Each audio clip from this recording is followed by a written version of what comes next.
23번 어떤 나라의 국민소득을 Y랄 때 이 나라의 경제는 다음과 같이 표현된다고 한다. 국민소득의 균형식이 나와 있고요. 그 다음에 이 균형식을 구성하는 소비, 조세, 이전 지출 등등 행태 방정식이 나와 있습니다.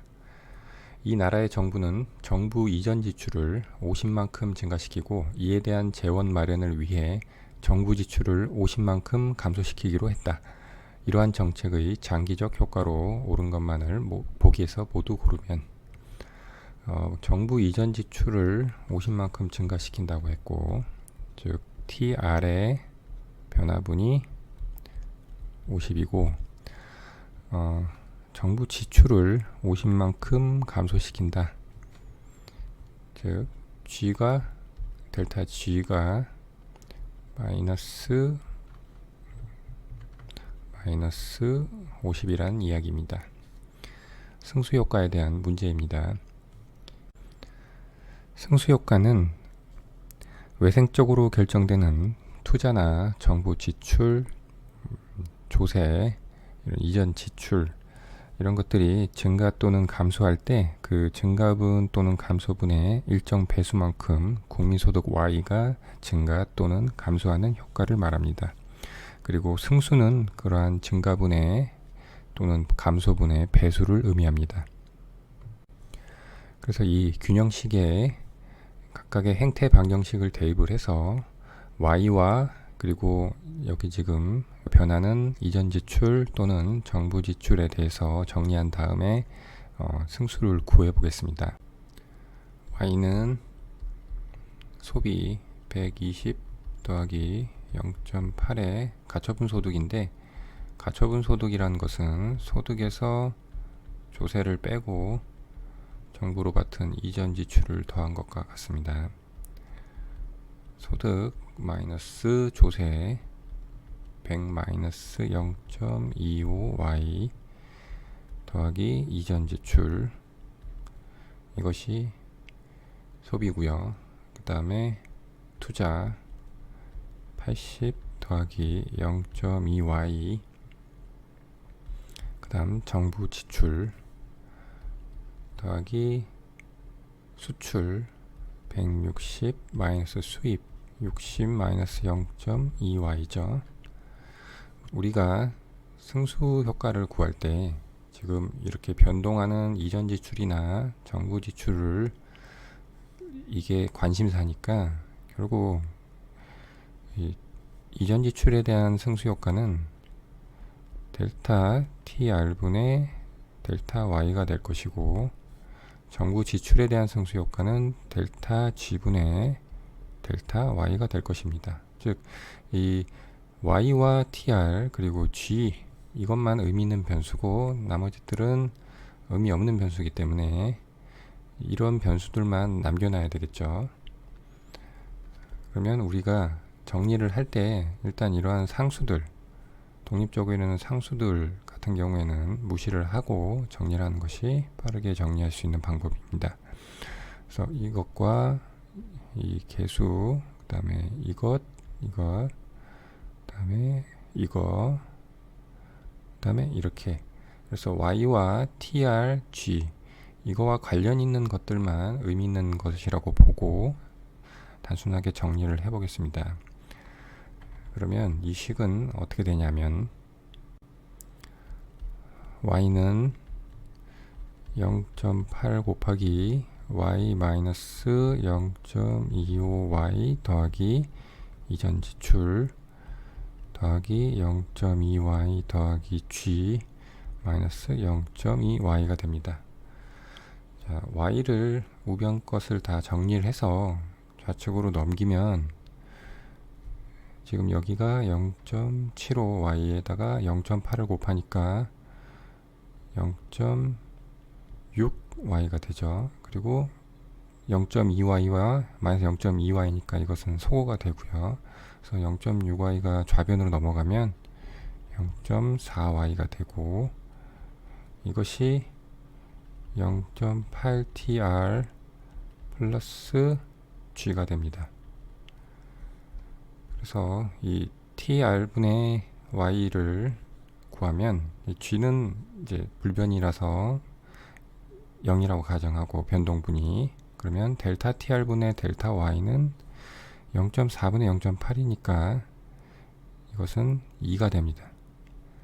그리고 델타 g분의 델타 y, 이것은 tr의 변동분이 불변이라고 하고 델타 g분의 델타 y를 구하면 0.4분의 1이 되죠. 그러면 얘는 2.5가 됩니다. 그럼 결과적으로 이 tr이 50만큼 증가했으니까 여기에 승수 2를 곱하고 g는 50만큼 감소했으니까 여기다가 2.5를 곱하죠. 그러면 정부 이전 지출 증가에 따라서 소득의 증가분은 100이 되고 정부 지출 감소에 따라서 소득의 감소분은 125가 됩니다. 이건 마이너스 125가 됩니다. 그럼 결과적으로 이것을 계산하면 이 나라의 국민소득은, 여기다 적을까요? 국민소득은 마이너스 25가 됩니다. 즉 25만큼 국민소득이 감소하게 됩니다. 그래서 보기를 하나씩 보면 기억, 국민소득이 변화하지 않는다. 25만큼 감소하니까 이것은 틀린 보기가 되겠고요. 니은, 가처분 소득이 감소한다. 가처분 소득은 여기 있죠. 여기를 구성하는 y가 감소를 했죠. 숫자를 구체적으로 대입하면 좀 이상하게 나오긴 하는데 일단 y가 감소했습니다. 그러면 가처분 소득은 감소하는 방향으로 영향을 받을 가능성이 있죠. 일단 이것은 이렇게 맞다고 하고, 디귿, 소비가 감소한다. 소비는 행태 방정식에서 가처분 소득의 함수죠. 가처분 소득이 감소했다면 소비도 당연히 감소하겠죠. 그래서 이것도 맞다고 하고, 리을, 정부의 조세 수입이 증가한다. 조세 수입의 행태 방정식을 보면 소득의 함수죠. 그런데 소득이 25만큼 감소했으니까 이것은 틀린 보기가 되고요. 순수출이 감소한다. 순수출은 수출에서 수입을 뺀 것인데 수입이 행태 방정식이 소득의 함수인데 소득이 감소하니까 수입이 감소하죠. 그러면 순수출은 증가하게 되니까 이것도 틀린 보기가 되죠. 옳은 것을 모두 고르라고 했으니까 니은 디귿이 옳으니까 답은 2번이 되겠습니다. 그런데 이 균형식에 실제 이 TR200과 G120을 대입해서 초기의 국민소득을 구해보면 Y값이 1250이 나옵니다. 그리고 이 정부의 정책 시행 후에, 즉 정부 이전 지출이 50만큼 증가했으니까 이 TR에다가 200에 50을 더한 250을 대입하고, 그 다음에 정부 지출이 50만큼 감소했으니까 120 대신에 50이 감소된 70을 대입해서 계산을 하면 Y값이 1225가 나옵니다. 이게 초기고요. 이게 최종이라고 해보겠습니다. 이렇게 해서 이것이 마이너스 25 이렇게 돼서 우리가 아까 승수를 가지고 구한 국민소득의 감소분이 나오는데, 이렇게 구한 1250과 1225를 각각의 행태 방정식에 대입을 해보면 소비는 950에서 975로 되고요. 가처분 소득은 1037.5에서 1068.75가 나오고요. 투자는 일단 여기선 묻는 게 없지만 투자는 330에서 325가 되고요. G는 120인데 50을 감소했으니까 70이고, 그 다음에 순수출 얘를 좀 옮겨 보겠습니다.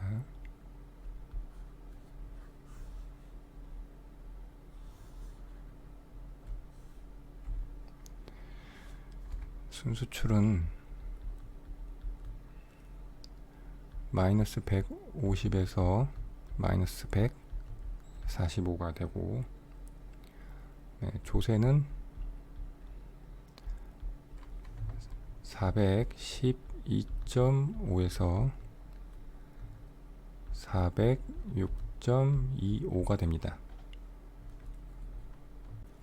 그래서 기억에서 국민소득 감소분은 우리가 승수효과를 가지고 구한 마이너스 25와 같은 값이 나오는데, 가처분 소득은 여기서 수치값으로 증가하는 것으로 나오고, 소비도 보면 증가한 것으로 나옵니다. 물론 리얼은 조세 수입 같은 경우에 감소하는 것으로 되고, 순수출도 마이너스가 작아졌으니까 증가하는 쪽으로 나오죠. 그래서 기억, 리을, 미음이 틀리다는 건 확실한데, 니은, 디귿이 이렇게 수치로 구해보면은 오히려 이거와 반대 방향으로 나오는데, 그래서 이거까지 확인을 하고 문제를 냈는지 모르겠지만, 하여튼 이렇게 숫자로 이렇게 보면 니은, 디귿이 좀 애매합니다. 그래서 하여튼 요거는 이렇게 숫자로 하면은 좀 설명이 좀 안 되는 부분이 나옵니다. 만약에 이 문제 이의제기를 했으면 어땠을까 하는 생각이 듭니다. 제가 틀릴 수도 있지만 일단 이렇게 숫자로 대입해 보니까 이렇게 값이 나와서 조금 의아하긴 합니다. 24번 수요가 Q는 200-2P인 독점 기업이 있다. 이 기업의 한계 비용은 EQ 플러스 10이고 이 기업이 생산하는 재화는 단위당 40의 공해 비용이 발생한다. 이윤을 극대화하는 이 독점 기업의 생산량과 사회적 최적 생산량 간 차이는, 독점 기업의 이윤 극대화 생산량과 사회적 최적 생산량, 그것은 완전 경쟁 시장일 때 생산량이 되겠죠. 이것 간의 차이를 구하는 문제입니다. 독점 시장 이윤 극대화 조건은 MR은 MC죠. 그리고 독점 기업은 사회적으로 발생하는 단위당 40의 공해 비용은 고려하지 않습니다. 그래서 이 수요 곡선에서 MR 곡선을 도출하고 이 MC 곡선과 같게 놔서 나오는 Q가 독점 기업의 이윤 극대화 생산량이죠. MR을 먼저 구하면 얘를 P에 대해서 정리하면 이 P는 200-Q가 되고 P는 100-2분의 Q입니다. 한계 수입은 기울기를 2배 하면 되죠. 100-Q. 근데 이것이 MC인 EQ 더하기 10과 같으니까 3Q가 90이니까 따라서 독점 기업의 이윤 극대화 생산량은 30이 되겠습니다. 두 번째, 사회적 최적 생산량은 일단 수요 함수는 이 Q는 200-2P를 사용하면 되고요. 그런데 이 기업의 한계 비용이 EQ 플러스 10인데 이거는 사적 한계 비용이고, 여기에 이 40을 더한 사회적 한계 비용을 가지고 이 수요와 연립을 해야겠죠. 그래서 한계 비용 SMC는 EQ 플러스 10에 40을 더하니까 EQ 플러스 50이 되고요. 사회적 한계 편익은 이 수염수죠. 그래서 이 P가 사회적 한계 편익이자 사적 한계 편익이니까 이것은 우리가 여기서 구했죠. P는 100-2분의 Q가 됩니다. 그래서 이 두 개를 연립하면 2분의 5Q가 50이 되고, 따라서 Q는 20이 됩니다. 그래서 이 둘 간의 차이점은 10으로 3번이 답이 되겠습니다. 그래프로 한번 알아보면, 이 독점 기업의 입장에서는 시장 수요 곡선에서 한계 수입 곡선을 도출해서 자신의 사적 한계 비용인 EQ 플러스 10과 만나는 이 점에서 생산량 30을 정하게 되고요. 물론 가격은 이 위로 올라가서 수요 곡선과 만나는 이 높이에서 가격을 정하게 되겠죠. 사회적 최적 생산량은 원래의 수요 곡선, 지금 소비 쪽에서는 외부성이 존재하지 않기 때문에 사적 한계 편입 곡선과 사회적 한계 편입 곡선이 이 수요 곡선으로 일치하죠. 이것과 사회적 한계 비용인 SMC, 즉 이 단위당 40의 공예 비용이 더해진 이 한계 비용 곡선과 만나는 이 점에서 생산량 20이 결정이 됩니다. 그래서 이 차이가 10이 되는 거죠. 25번, 원화의 가치가 하락하는 경우는 모두 몇 개인가? 우리나라는 변동 환율 제도를 채택하고 있다.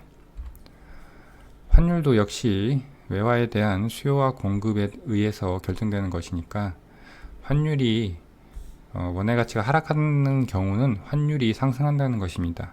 즉 환율이 상승한다는 것이고, 물론 원달러겠죠. 이것은 두 가지 요인, 외화에 대한 수요와 외화에 대한 공급에 의해서 결정이 되는데, 환율이 상승하려면 외화 수요가 증가하거나 외화 공급이 감소해야겠습니다. 그리고 이것은 기본적인 환율 상승의 원리고요. 그리고 여러분들이 배운 환율 결정 이론들이 있지 않습니까? 구매력 평가설 PPP라든가 그다음에 이자율 평가설 IRP 같은 것이 있죠. 이것을 총 동원해서 하나씩 따져보면 되겠습니다. 기업, 우리나라 기업들의 해외 공장 설립이 늘어날 때, 그러면 외화에 대한 수요가 늘어나겠죠. 해외에 달러로 바꿔서 가져가야 되니까. 그래서 이것은 기업은 여기에 해당하는 경우가 되고요. 니은, 우리나라에서 확장적인 통화정책이 시행될 때, 변동환율 제도에서 확장적인 통화정책이 시행되면 이자율이 하락하게 되고, 그러면 외화가 유출되게 됩니다. 그렇게 되면 환율 상승의 압박을 받게 되죠. 그래서 이거는 외화 수요가 늘어나는 경우가 되고요. 그 다음 디귿, 국내 항공사들의 미국산 항공기에 대한 수요가 증가할 때 외화로 사야 되죠. 그래서 얘도 여기에 해당되고요. 리을, 국내 물가 수준이 상승할 때, 이것은 이 구매력 평가설을 가지고 생각하면 되죠. 구매력 평가설은 명목 환율이 국내 물가 수준 나누기 해외 물가 수준인데, 국내 물가 수준이 상승할 때 환율도 상승하죠. 그래서 이것도 확률이 상승하는 방향이고요. 미음, 해외 투자의 예상 수익률이 상승할 때, 이것은 이자율 평가설을 가지고 생각하면 되겠습니다. 국내 이자율이 R이고, 이것이 해외 이자율 더하기 환율의 예상 변동률이 되겠습니다. 여기서 해외 투자의 예상 수익률이 상승한다고 할 때 우리나라 이자율은 불변이라고 해야겠죠. 그럴 때 환율은 어떻게 되죠? 예상도 불변이라고 할 때 이것이 상승하면 우변이 커지죠. 근데 이 좌변은 일정하니까 우변이 커지는 것을 상쇄하려면 지금 이 환율이 상승해야 됩니다. 그래서 미음도 원화의 가치가 하락하는 경우가 되고요. 그래서 기업부터 미음까지 모두 원화 가치가 하락하는 경우에 해당되니까 답은 5번이 되겠습니다.